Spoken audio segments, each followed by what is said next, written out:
Peter, why is the current economic model unsustainable? I look at it in a divide. You have environmental sustainability and you have cultural sustainability. Environmental sustainability is very much recognized today. Everyone is talking about the need to not destroy biodiversity, to be sustainable within the resource consumption use.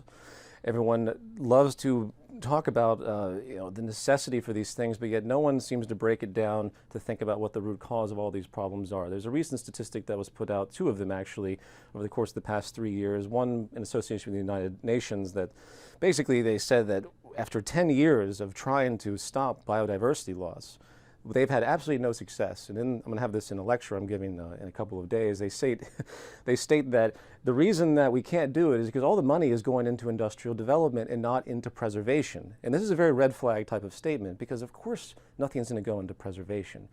The entire economy is based on consumption. So you have laborers, you have employers, and you have consumers, and they're all consumers. You can take all economic theory and throw it out the window when it comes to this very core understanding and sustainability, because this is all that matters, and I can't reiterate this enough. You have a machine of money that's circulating based on consumption. The faster it goes, that's called economic growth. It slows down, economic growth slows. That means people lose jobs. That means politicians are looked at, negatively upon. The last thing any government wants to see is economic growth slow, because it means they're going to be held susceptible. So you have all these factors that force economic consumption, which means forces resource consumption. So the entire facade of market capitalism looks at the earth as one big inventory. At its core philosophical foundation, you can't consider a society of this nature and consider it to ever be ecologically sustainable. And that's pretty much all anyone ever needs to know. It's completely unsustainable, and it will persist with all of the degradation that we see. There's another study that was put forward with the University of Washington in association with the UN, and they did an analysis of loss of biodiversity. And when I say loss of biodiversity, I mean loss of life support systems. It's not just rainforest depletion, fresh water. It's evolution has taken billions of years to create all these interworking, synergistic, and symbiotic systems on the planet. And we have come in just a number of centuries, mainly 1 century, and we have destroyed and dismantled and messed this stuff up to large degrees, to the extent that we don't even know what the repercussions are going to be in the long run. So with that notion, the United Nations and these other guys came together and said, what is happening with loss of biodiversity and what's happening with consumption? And they calculated that we would need 27 more Earths by 2050 to meet the current rate and trends of demand when we get to be about 9 billion people, I think, by 2050. That's very, very despairing. That's something that everyone should be talking about in sustainability circles. But they're not, because everyone's terrified of addressing market capitalism, because if you talk about the actual system problem, you're going to be labeled very rapidly as something un-American or more worse, anti-freedom, and that's a tangent that I won't go too far on. But it's very unfortunate. Every activist organization out there needs to look at the very root of market capitalism and its predication on scarcity and its necessity for constant consumption if they want to resolve the ecological problems that are at hand right now. Why do you think current activism efforts are failing, and why is reform of the current system not possible? Okay, I'm going to jump back to cultural sustainability as well, but I'll answer that question as well. Activism right now tends to take a localized perspective, as what you would call it, in the sense of systems theory. As human knowledge has evolved, we've become more aware of the fact that we're a part of larger and larger wholes. I mean, this is pretty much common sense, but you look at the core of history, everyone looked at acts of behavioral actions. They looked at any type of causal effect in a localized, reductionist way. And this still holds true with basic classical economics today as far as the way they perceive causality and incentive. And what that does is it removes everything that has a factor of influence and pressure. So if you take, say, Greenpeace, they are very diligent about stopping corporate corruption as they would perceive it, say, fishermen that go in and illegally overfish. But why are the fishermen overfishing? Is there maybe a market reason for that? Is there maybe a profit reason? Is there maybe a survival reason of why these people are doing that? That doesn't come into the equation. So the economic structure, which is the most dominant force of everything that we do in our society, is more or less ignored in its pressures amongst the entire spectrum of activism. Look at behavioral violence and, say, just crime in general. Someone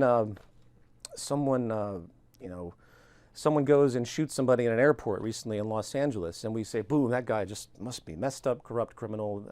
Let's remove him. Let's get rid of that mentality. They'll say something like that in our traditional legal reference. but we have no idea what happened to that individual, what the pressures that have emerged around him to create that. Violence is a process. It's not a singular act. It never has been. And that's, again, it's kind of narrow, reductionist, localized view of behavioral causality that we see. So activism is going to have to start thinking about the system reference. You can't look at the social system we have today, you can't look at economics or market capitalism specifically in the context of today in a reductionist view. You have to take a statistically broad view of what's actually happening, and then you'll get actually a clear picture. Otherwise, you're just going to keep chasing little nuances that don't lead anywhere. And that I could say a lot more about that. I mean, there's a whole subculture of people in the libertarian philosophy that see, they've created this boogeyman called the state. So they think, you know, if we just free the market and we don't have coercive policies, and they talk about, of course, moral principles, which is usually a waste of time. The non-aggression principle is something that comes up. Well, that's great, you know, thou shalt not kill either, but that doesn't seem to have done a whole lot just to tell people not to do that. There has to be a system reference. You can't have any behavior in a system that isn't reinforced by the system. You know what I mean? You can't have if it's not structurally reinforced, it doesn't matter what your moral codes are, people are going to continue to deviate towards what is working. And corruption and abuse and exploitation is what works in this model because it's based on that fundamental predication when you really break it down because of its underlying basis in scarcity, and I can't emphasize that enough. You talk about how the state exists now as merely a tool of the market. Can you break down the historical context of this relationship? Well, let's think about this. Neolithic revolution happened. We were all nomads wandering around with small tribes. And I'm sure there was some kind of regulatory tradition that occurred amongst any type of organized society, but it wasn't until we settled and we started to, you know, take land masses, have land masses near water sources, and we started to build, you know, civilization as we know it with centralized communities. With that, there's an inherent need for protection in a scarcity-driven world. You know, obviously, if you're a small society and you're next to a really nice freshwater pond and you're in a region that doesn't have many of those, other tribes are going to start to run out of water and there's going to be conflict. They might come in and take your stuff, as has, of course, happened over and over again, as, of course, happens right now in the world today as well when it comes to energy resources. But, so you have to have, some type of protection system. So what does that imply? It means that some type of power has to be allocated to some subgroup, some authority, and they are going to be given the right to have certain legislations put in place. They're going to be given the right to have control over others. Then you take the act of commerce, which has been around for thousands of years. This is one of the great failures of thought with free market theory and this sort of libertarian concept and the truncated frame of reference that they have. It's not that the market started with Adam Smith. The market's in its core philosophical basis of specialization and trade and handicraft and barter and using mediums of exchange. That's gone back thousands of years. So we have tons of history to reference about what this type of patterning does to behavior and what it requires in order to regulate it, because when you have a scarcity-driven system of commerce, you're going to have fraud. You're going to have corruption. You're going to have people that are going to, for their own necessity, it's not that they're bad, but they're put into a position of pressure because of their survival, and they're going to do things that aren't necessarily equal. They're not necessarily balanced. They're not necessarily honest, I should say. And with that inherent quality, you need regulation. So the state was there to say, okay, here's a platform of rules that you're going to have to kind of follow. You know, if this guy pulls this trick over here, this sleight of hand here, he's going to be punished by this policy and you're going to be rewarded this and that. Hence the nature of the legal system. That's the kernel of state regulation. Now, what's the great flaw with all this? In a monetary-driven culture, which is what this has all evolved into, what can money do? It can influence regulation. It can buy state power. It can morph itself directly into the edifice. And that's what the evolution has been. Mercantilism was sort of the reverse of this. Mercantilism was state monopoly-driven stuff, like kings, you know, monarchs. They send out their little pirate ships with protection, and they go and they steal spices and slaves, and they basically control everything from the top. Adam Smith came along and said, no, we don't like that. We're going to reverse the process. So we're going to say the market should be free, which in theory and poetry is great. But what happened? The corporate power, so I shouldn't say corporate because that's actually a modern concept, the business concept, the business enterprise, the business acumen comes forward and starts to inch its way back into the governmental apparatus, which it was always there to begin with, but it inches its way in a different form. So it swaps roles, basically. Instead of state control of business, now it's business control of the state. What was the Bush administration? Bush administration was representative power of the oil industry. What is the Obama administration? If you look at his actual active policies, he's representing the banking institution. the state has always been comprised, historically, one direction or another, of the larger order of business powers, because that's what the world's driven by. It's driven by business, right? If you didn't have a focus on economics, then the whole system would dwindle away. You have to keep that pressure going, and therefore you are going to invariably have state and business collusion at all times. So nothing came before the other. It's a natural process of protection, regulation, corruption of that regulation, which in truth, all regulation is corruption one way or another. The entire legal system with the police and everything is there in part to keep the lower classes in a position of control so they don't have the power to take the immense amount of wealth that has been already basically stolen by the upper classes. Now we have 40% of the wealth owned by 1% of the world's population. So you see how this synergy has worked out. So if you want to get rid of the state, you got to get rid of the source of it, which is basically scarcity.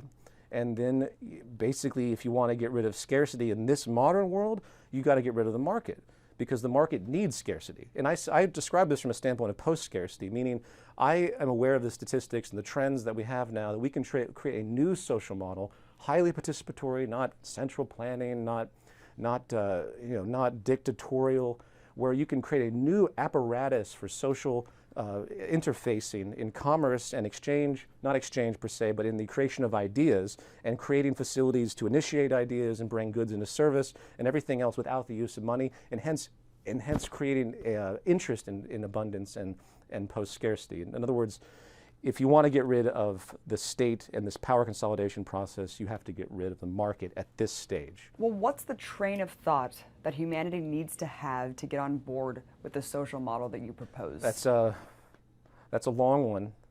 Basically, it's sort of what I just said. The term I like to use, coined by a great thinker of the 20th century, R. Buckminster Fuller, who did an enormous amount of research numerically on what could be done to create a post-scarcity world where you can take care of all of humanity. He coined the phrase ephemeralization, which is equivalent to what a lot of people in the technology community call Moore's Law, or this exponential increase in information technology. And information technology basically just translates into applied technology in whatever purpose. It means doing much more with less and less, and that's been the trend in every major industrial medium. Look at a satellite. A satellite is made of very lightweight, very actually non-rare materials, silicone and the like, and it might be complex in its design, it might be difficult to make to a certain effect, not as much anymore with mechanization, but this tiny little satellite floats through space and has so much more power than anything we could ever do with big arduous gauge copper wire, moving it around, trying to engage communication like that. So much more versatility, much less resources. The first computer was like tons. It filled up an entire room. I think it took an enormous amount of power per cycle. Now and it cost millions of dollars. Now our cell phone has chips in it that are more powerful, many times more powerful than this initial computer. This is the ongoing trend, and it's something that needs to be pushed forward. We need to push forward with this process instead of using, again, the market, which wants scarcity, which needs inefficiency. I can't emphasize that enough. People say, well, the market, if let's set free, for example, as a hypothetical, will create this type of abundance. No, it won't. If we actually didn't go a month without buying something, the whole economy would collapse. You have to have this constant turnover. So the pressure works against abundance and scarcity, which means it continues to perpetuate inequality as well, which is something I want to mention in this conversation regarding structural violence before we end. So I'll leave it at that for now. We can do more and more with less, but we have to actually engineer our society to facilitate that, to actually facilitate the interest to create an abundance, which is the exact opposite of what our system does right now. Elaborate more on the concept of structural violence. And that brings us back to the first question, which I call cultural sustainability, or the fact that our modern market economics, the economic system we have today, is culturally unsustainable because it perpetuates inequality by its very design. It's inherent and built in. To explain that, all you have to really do is think about the fundamental kind of predicated incentive structure. Again, you start with scarcity, and then you see that in a scarcity-based driven worldview, narrow self-interest will prevail. And that's nothing obscure. Adam Smith, in his epic Wealth of Nations, talks about self-interest constantly as a virtue. Fair enough. But if you have a self-interested worldview in a scarcity-driven society, you're going to lead to competitive behavior. Competitive behavior will always amalgamate in power consolidation, like the state, or how the Federal Reserve works, or how the FDA has grown to work. Again, massive collusion working for self-interest for small, isolated people. And that's just what the market is. I don't look at the Federal Reserve as some anomaly. I look at it exactly as what we would expect from this type of society. So if you have these pockets of consolidation, if you have this constant interest in competitive advantage, you're going to have constant wealth imbalance as an absolute mathematical result. You can talk about class war, which is an old term that's been used, in socialist rhetoric. In fact, the entire socialist outcry for the past couple of hundred years that led to the Bolshevik Revolution was basically entirely based on this class war awareness. So those that deny that today, which there are people, believe me, that deny that class war even exists. They think that all trade is voluntary. They think that there's no exploitation because everyone makes their own decisions in this hyper-reductionist free will notion, which is another tangent that I could go on when I get to structural violence. In fact, I should probably just jump into that right now. I think I've drilled in the fact that the system creates inequality. If you have inequality, you're going to have conflict, and you're also going to have this new phenomenon that hasn't been recognized in the past, and that's called psychosocial stress. And that's this relationship that, for example, I'll give you an example, there's absolute deprivation and relative deprivation. We don't understand what absolute deprivation means. It's obviously, if you're poor, you don't get your needs met, and you don't eat well, you might be susceptible to very toxic environments from your living conditions, etc. We understand that. Relative deprivation is actually much more insidious because it has to do with our social nature and the way we perceive ourselves in the social hierarchy. We are deeply social organisms. It's built right into our evolutionary psychology. And when we see other people that are doing better or have a higher class status, which is exactly what the economy creates with this wealth division that's inherent, it messes us up. It messes us up really badly. And this has been proven through a number of social research analysis and public health for the past, I'd say, 50 years. It's fairly new, though. And if you're, say for example, and I'll drill this in, I'll bring this to the class war concept. If I put a gun to someone's head and shoot somebody, it's an act of violence. Say they're 50 years old and the life expectancy is 84. That means 34 years have been taken from them in a broad, theoretical sense. However, if I take another person and I stick them in a poverty-stricken environment and they develop heart disease, which has been known to have an absolute direct link statistically to low socioeconomic status, which isn't actually absolute. It's actually these measurements have been done where if you're just in the existence of low socioeconomic status, absolute deprivation aside, the relative deprivation, the stress of that, the way you think about yourself has incredibly inhibiting effects on the way your body and your mind works. And you will develop high stress levels, you will develop cardiac problems, you'll develop heart disease problems very predictably in certain cases. And what if that person that has that heart disease dies at the age of 50 again, when they could have lived possibly to 84? Because they are in a position of poverty and low socioeconomic status, meaning, of course, that they don't have to be there. And this is the argument of the movement. There's no reason for anyone to be in poverty. There's no reason to have these massive wealth gaps. This is a traditional overflow. If it's not necessary, if it can be, it's like someone who's dying on the street of dehydration, you hold a bottle of water over their head. Is the fact that you don't give them that water, even though it has nothing to do with you, if you have plenty of access to water, is that an act of violence? Yes, it is. It's like someone polluting a pool of water, a water supply, and it goes in, and 15 years later, it goes to the town, and people get cancer. They don't know why they've gotten the cancer, because they don't know the causality. But is that an act of violence if you did that? Of course it is. This is structural violence. And structural violence in the broad scheme, which has been through public health research, has killed more people than every dictator combined. It's killed more people than every war combined in the past 200 years since these studies became evident. Gandhi knew this immediately. He said, poverty is the worst form of violence. It's a great intuition. Martin Luther King talked about this all the time. Before his death, all he wanted to see was equal income. He said, let's stabilize. This is economic bigotry, basically. Economic bigotry built right into the social system because of market capitalism's inherent propensity to create inequality, which people love it if you believe in social Darwinism, because everyone walks around reinforced to think that they're better than everyone else because of all their property and status. It is one of the most caustic things you can possibly do to a society, is to generate inequality when it comes to public health. How can you get people past this blind spot and thinking that these unfortunate instances are just inevitable? I hope I explained fairly well that the scarcity-driven worldview, coupled with narrow self-interest, which always gravitates towards competitive advantage, will always push that forward. Every act of commerce is an act of competition in some way. If you take a job, I want to get the highest possible rate from my employer. He wants to get the lowest possible rate. I'm just, I'm just something else that he has to buy. If I engage in commerce, I want to pay, and that's why negotiation exists. The very term negotiation implies a type of conflict and warfare to get the lowest price for something that you want to buy. This kernel seed mentality of market competition is what has no equilibrium. It can't, because in part, you will always lead to power consolidations and advantage, as with the state or mafia. That's probably the best word that I would use to describe what happens in this system. And again, I don't look at the mafia as something that is an amoral anomaly of this. I say that is exactly just a variation of everything that's happening. It only happens to exist outside of what we consider to be the frame of this playing field. If you look at I'll say it this way. If you look at microeconomic theory, like John Nash and the Nash equilibrium and all these guys that came forward in the 20th century that really investigated capitalism, they will use only one theory for their perspective. It's called game theory. And game theory is just that. If you're looking in a competitive environment, you're playing poker. You are going to win and some are going to lose. And within that climate, you can't have social equality. You can't have any type of equality, actually. Talk about where the Zeitgeist Movement is going from here and what the new book is all about. Sure. This text, The Zeitgeist Movement Defined, is going to be freely available. It should be out by the 1st of the year. It will be sold in print form at cost. We're only doing that for people to download it, put it on a tablet, of course, not waste trees. But most people still prefer to have a physical text, so it'll be on demand.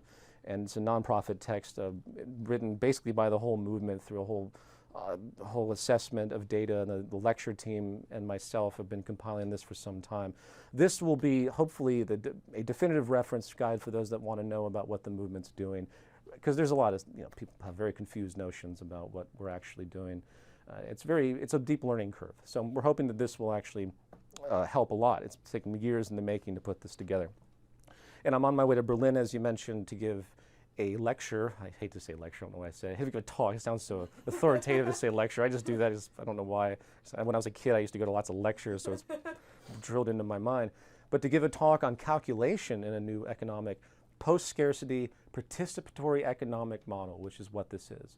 And I don't want to delve into that because it's an enormous conversation, but what I will say is that there is a way, through modern technical means, to refocus society towards an abundance-producing interest, an incentive towards an abundance, to meet human needs directly, to get rid of social inequality, to make sure no one doesn't have a high quality of life in sustainability with the world around them, because that's the equation.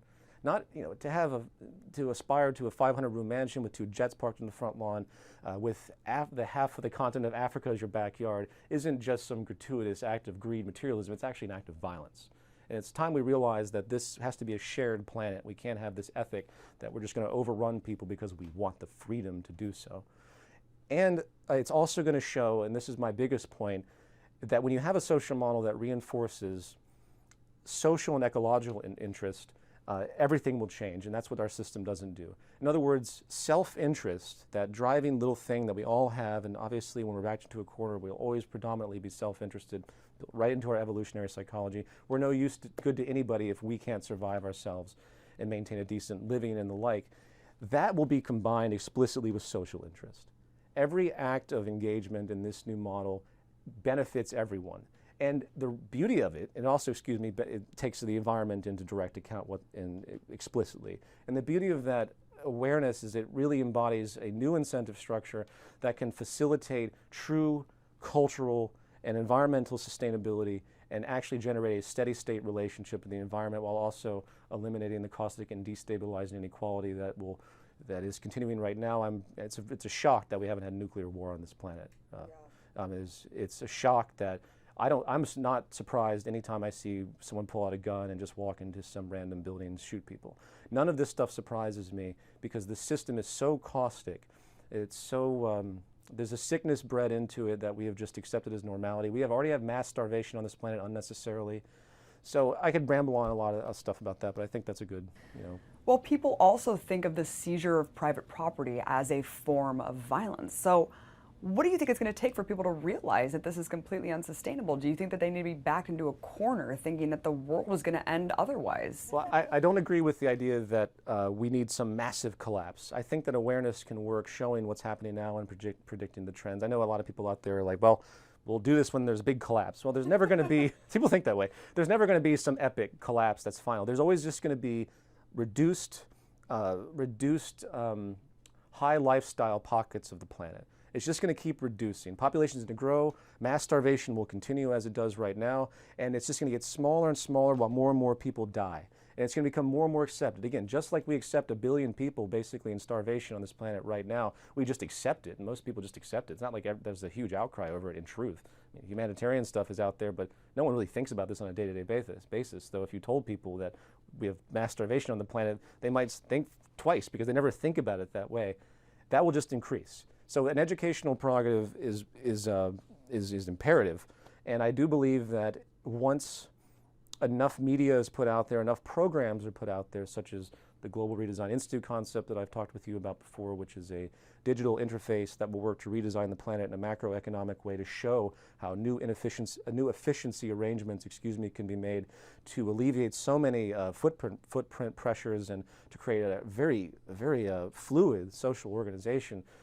No more sitting in traffic, all the things that plague us on a daily basis that, again, we just accept as normality, to create true social sustainability and true ecological sustainability on that level.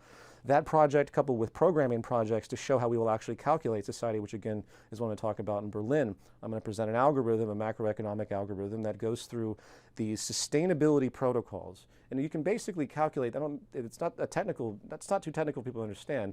A program is nothing more than a set of instructions. And what we need to do is create an industrial system where we feed into it our interests. And this isn't science fiction, by the way. This is very easy to do.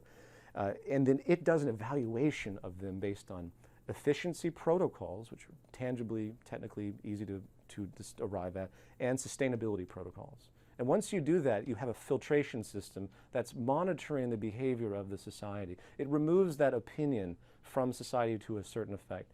Again, that's a larger conversation, but no one's going to just take people's property. No one, either people decide to do this or they don't. I'm not advocating that anyone push someone over and demand this society. I do think it will be a natural gravitation. I do think that when the poor, the 99% as Occupy would say, realize this possibility, the game's basically over. Because the 99% way outnumber the 1%. And those that have this hyper mentality for private property and their basic elitism that's reinforced by wealth and class division, they're going to realize eventually, I think, especially with the ecological problems on the horizon, that that type of value system isn't going to work. Thanks so much for sitting down with me, Peter. It's always amazing to talk to you. Oh, thank you, Abby, for your time, and you're a beacon of hope with your show. It's one of the best shows on TV, and I hope it stays there.